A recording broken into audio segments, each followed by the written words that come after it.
Olá, tudo bem? Eu sou o Adriel de Almeida, o Jaspion Metaltex do Circo Show Tokyo Space. E também estou na TV Relacionamento.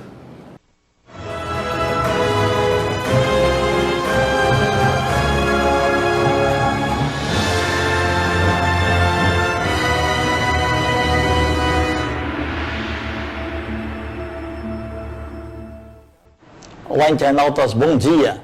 Estamos ao vivo no programa Quadrinhos para Quadrados Redondos e temos aqui um trabalho maravilhoso, que eu mostro aqui esse pôster, que está dentro dessa revista aqui, ok? E nós vamos conversar então com esse grande artista, que é o Douglas Galindo. Galindo, muito obrigado pela tua presença aqui. Obrigado a você por ter me convidado.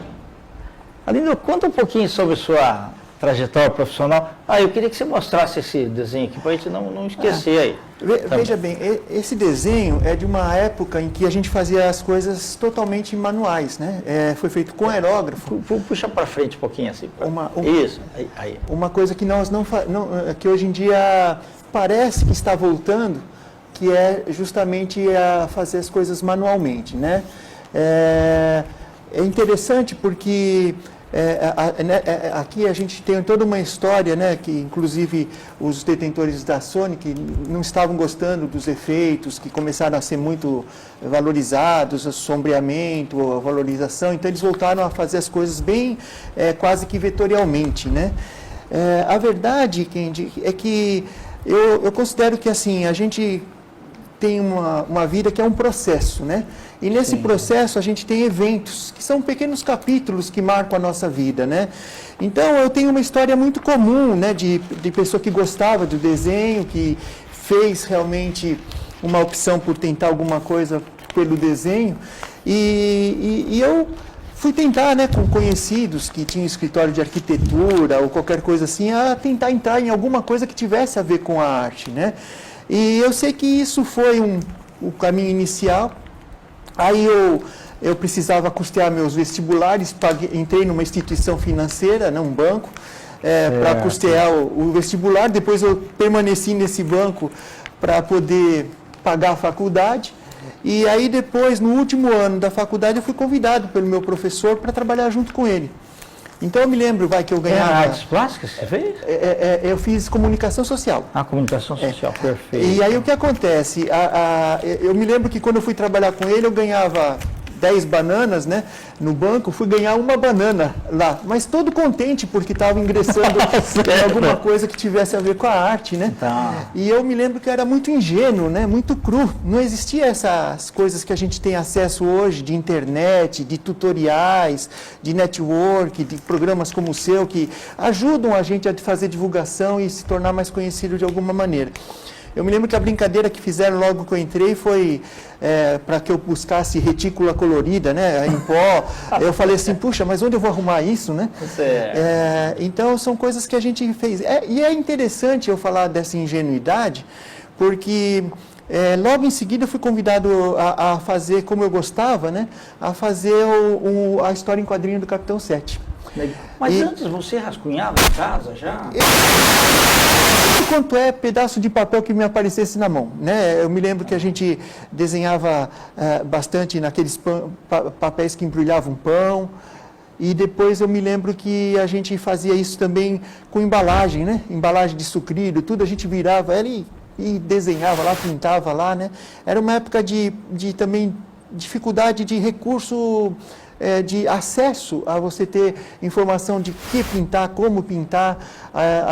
Mesmo na escola não havia assim nenhum tipo de formação de educação artística muito profunda, né? Nós não tínhamos muitas escolas no Brasil, né? Eu me lembro de cabeça da Protec e da Pan-Americana só. Então você veja, né? Era uma época que eu diria assim que é muito mais difícil do que hoje para quem quer se interessar a começar na área. Mas assim, o convite veio para desenhar uma história em quadrinho, né? E eu falei assim, eu não sabia mexer em nanquim, não sabia mexer em pena, nunca tinha feito nenhuma arte final, mas eu falei, eu não posso deixar passar essa oportunidade, né? E aí eu conto com a boa vontade, tanto da agência, como também do pessoal que era ligado ao Capitão 7. Né? O Aires Campos, que era o detentor do Capitão 7, porque era o ator que fez o Capitão 7 na televisão, e ele ficou com os direitos desse personagem quando acabou a série. Ele foi muito generoso comigo. E eu até estava comentando com você antes, né, que eu conheci um verdadeiro super-herói, né, porque ele incorporou essa história de super-herói. Ele realmente se portava como um super-herói, era um super-herói, e ele teve realmente uma vida diferenciada, né. Eu só vou dizer algumas coisas, né, não sei quanto a gente pode falar sobre essa experiência, mas assim, ele era detentor dos direitos dos personagens da DC, porque ele fazia fantasias infantis quando acabou o programa. E aí o pessoal queria que ele mudasse o uniforme do Capitão 7 de azul para verde, para não competir com o Super-Homem. Entendi. E ele falou não, que o Capitão 7 era muito mais Super-Homem do que eu. E ele bateu o pé e tudo, e o pessoal acabou aceitando. Então era uma pessoa realmente diferenciada nas suas atitudes, né? E o programa era uma festa, né? Porque era uma época sem videotape, então aconteciam cenas assim muito inusitadas, né? Eu comentei até rapidamente com você que uma vez ele ia combater os Homens-Formiga e fizeram um capacete com umas anteninhas, né? E as anteninhas de um enganchou na do outro, e ao vivo eles não conseguiam tirar aquela anteninha, e aí o Capitão 7 não conseguia deixa para entrar, e aí eles tomaram uma decisão de saírem juntos de cena para poder tirarem as anteninhas uma da outra, né? E o Capitão 7 entra e fala, puxa, mas o que está acontecendo aqui? Não adianta fugir que eu vou atrás de vocês, e saiu correndo, e ficou o cenário sem ninguém, né? Era uma coisa muito divertida, né? Era uma época mais ingênua, né? Mais improvisada, muitas Era vezes, muito né? improvisado, muito improvisado. Eu contei, né, daquele ator, né, o Eliezer Mota, né, que ficou conhecido depois pelos humorísticos, tudo. Ele era policial, né? E ele era musculoso, tudo. E era um mulato muito forte mesmo. E ele foi colocado para fazer uma cena com o Capitão 7, externa, e puseram uma tanguinha de onça nele, né? Isso no Morumbi, né? No Morumbi, quando era mato no Morumbi, ali. era tudo mato. E aí ele ficou escondido no mato esperando a sua deixa para entrar, né? E algum vizinho viu e falou, o que é isso? Muito estranho, chamou a polícia, veio um monte de carro de polícia, parou a filmagem. Era muito divertido, né, nessas coisas. E ele era uma pessoa desprendida. Tanto é que a gente fez o Capitão 7, a Maio, que era a roteirista da televisão, ela me deu 2 roteiros para fazer, infelizmente eu só consegui fazer um. E eu tinha feito, na ocasião, um plano quinquenal, que era para, em 5 anos, fazer de novo o Capitão 7 ser conhecido. Porque hoje há uma parcela muito grande das pessoas que não conhecem essa história. Conhece, né? Nem o pessoal da própria Record não sabe que o 7 era por causa do Canal 7. E era muito importante o Capitão 7. Ele tinha 92% de audiência na sua época. Ele, nas bancas de jornal, ele vendia mais gibi do que o Super-Homem. Então, veja bem, o plano quinquenal, naquela época, quando a gente fez a primeira revista, que foi na 80, por aí, ele previa até documentários que iriam entrar justamente naquele primeiro Super-Homem do Christopher Reeve. Entendi. Então, veja bem, quem curte o Christopher Reeve, quem curte o Super-Homem, ia curtir o Capitão 7. Lógico, concordo. E ia levantar ele através desse documentário, tiras de jornal. Era um plano ambicioso. Infelizmente não deu certo. O Aires Campos morreu, acho mais difícil isso agora vingar, mas eu ainda torço para que o Capitão 7 se ressuscite. Tá bom. Eu queria ver aí alguns trabalhos que você trouxe, à vontade. Galindo. Vamos mostrar aqui, você vai explicando então, por favor. Esse eu coloquei porque foi um concurso que eu ganhei entre 250 mil que houve lá da Editora Abril. Eu ganhei uma moto, né? Ajudou no meu casamento. Opa, que e foi muito interessante porque ele foi um marco. A partir desse concurso, eu comecei a achar que eu podia... não era... eu achava desonroso, de certa forma, alguém me pagar para fazer uma coisa que eu gostava tanto. Então, a partir desse concurso, eu comecei a entender a coisa um pouco mais profissionalmente, né? Maravilha. Aí é um pouco do Capitão 7, a produção de algumas páginas da época, né? Aí uma imagem mais atual do Capitão 7. eu vou disponibilizar ela depois no meu site, no meu blog. E aí são outras participações com personagens brasileiros, né? O Blank é um personagem que eu gosto muito, o Rod Gonzalez, é o criador, e ele me deu a oportunidade tanto de desenhar como de fazer algumas imagens dele. É um personagem da HQ independente do Brasil, né? Ok. Esse é o Suprayon, que você mostrou aí uma imagem, né? Que é uma coisa que eu também tenho uma certa identificação. Aí eu faz parte de um projeto do um outro amigo, o Henry. São personagens brasileiros que também estão no esquecimento e que ele tenta fazer um projeto, mas eu não quero passar muita informação ainda, porque ainda não está muito cru o projeto. Mas eu quis mostrar as imagens até para começar uma divulgação disso. São todos personagens brasileiros que estão um pouco esquecidos, né? Entendi. E aí um convite de um outro amigo, o Lancelotti, catalogador, que te mandou um abraço, certo. Que ele fez por ocasião do aniversário da morte do Gedeone, ele fez uma homenagem e pediu para algumas pessoas desenharem o Raio Negro. Perfeito. Aí é um outro trabalho, já com personagens, com história em quadrinho, mas aí a história em quadrinho para mim virou ou editorial ou publicidade. Então eu fiz alguns personagens, algumas para Correio, Danone, Embraer, empresas famosas. E aí a gente vai tentando sobreviver, né? Logotipos e outras coisas que a gente tem que fazer, né? Esse é o material para a Ambev, ele é um pouco em quadrinho, um pouco em imagem, storyboard, anúncios, banners, né? Aí é uma participação que eu tive, por 4 anos eu fiz a embalagem do McLanche Feliz, eu fazia toda a criação das atividades e tudo. Infelizmente, eles mudaram a política, agora a embalagem é só um vermelho e vem um brinquedinho dentro, né? Mas todas essas brincadeiras eram muito bem pensadas e picotadas, porque se você picota muito, né, depois você põe o lanche lá dentro, cai tudo, né? É verdade. Então a gente brincava muito com isso. Jogos, né?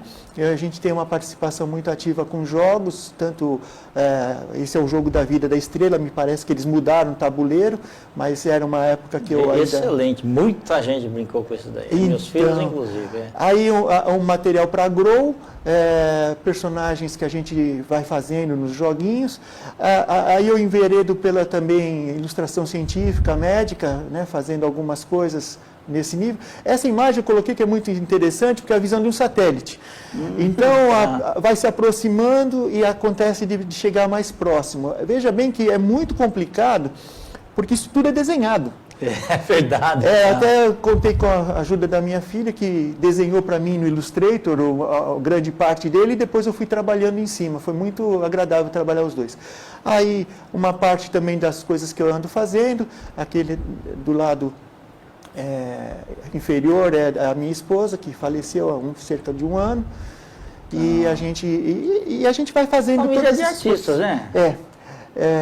A gente tem essa possibilidade, embora hoje a Raquel, minha filha, está fazendo um pouco mais na parte de administração. Está saindo bem também, porque ela é bastante capacitada. Caricaturas, né? Eu trouxe um apanhado geral, porque assim, nós não temos um estilo próprio.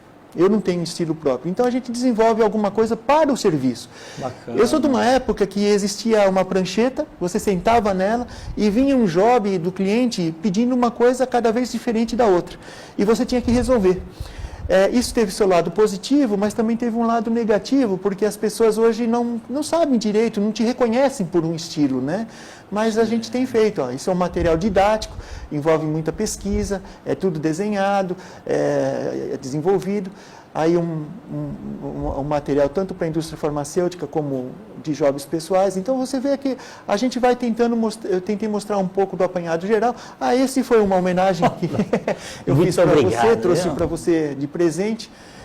Espero que você goste, embora você está mais bonito do que ali, né?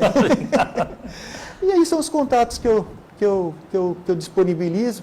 Fique à vontade de entrar em contato comigo, tanto precisando de algum serviço, como querendo saber um pouco mais dessa história, querendo saber um pouco mais dessas coisas. Então, mas muito bom. Galinho, nós temos ainda alguns instantes aí, né? E peço depois para você até colocar seus contatos de novo, né? E Seus próximos trabalhos, eles são mais na área de publicidade. Eu vi que entrou aqui essa revista em quadrinhos aqui maravilhosa. Queria que você comentasse um pouquinho dele, do editor, porque hoje em dia fazer uma edição independente no Brasil é uma revista de herói, viu? É de herói. É uma revista muito bem feita, papel nobre, é feita a 4 cores, coisa que é muito difícil, né, nos quadrinhos independentes. É uma temática muito interessante porque ele fala de uma coisa um pouco sobrenatural, um pouco mística, um pouco divina, onde as pessoas, onde esse super-herói, que significa o mais alto, o mais elevado, né, Supraion, é enviado à Terra para ajudar e combater o mal. O seu criador é o Luiz Carlos Nunes.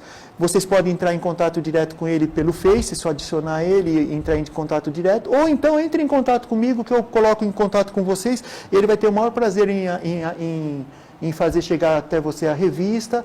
Ou se você também tem algum tipo de distribuição, fazer algum tipo de coisa para isso. Eu acredito que é muito bom. Quanto aos meus projetos, eu quero ver se eu volto ao quadrinho, quero ver se eu volto um pouco ao manual, se eu recupero um pouco dessa paixão por fazer, né? E se rapidinho você me permitir, eu estou que nem aquela águia. A águia chega um momento da vida dela que ela gasta o bico, gasta as garras, e aí ela tem uma opção. Ou ela vai ficando cada vez mais velha, fraca, não consegue caçar e morre, ou ela sobe até o alto do maior monte e arranca a garra e tudo, e aí, regenerado, ela ganha uma nova etapa produtiva. E é um trabalho bastante penoso, viu? Porque dói muito. Dói muito, mas se você quer continuar produzindo, você tem que fazer isso. E é o que eu estou tentando fazer.